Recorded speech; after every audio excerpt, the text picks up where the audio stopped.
GF na ginawang yayo ang BF sa kanyang anak. May 8 years old na anak ang girlfriend ko. Madali kami naging close nung bata. Si girlfriend on-site ang work niya, ako work from home, at kasama nung bata yung lola sa bahay. At dahil work from home ako, lagi pinapakisuyo ng GF ko na sakin ipahatid sundo sa school.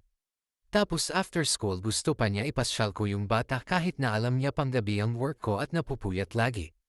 Okay lang kasi marunong naman maka-appreciate yung anak ng GF ko, yung GF ko lang naman ang hindi maka-appreciate pag tinatanong niya yung bata kung ano kinain namin. Pag sinabi niya fast food, sasabihin sakin pwede ba next time sa North Park.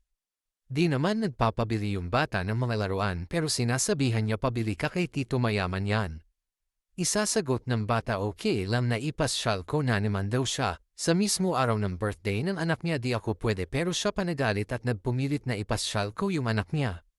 Tapos nagpapabili siya sa akin ng Nintendo Switch, surprise ko daw sa bata. Sabi ko nasaan pambayad, ako na daw sumagot. Di ko binilihan at nakikipag-break sa akin. Ayaw ko na sa kanya pero namimiss ko yung bata. Itutuloy ko na lang ba yung relasyon para sa bata?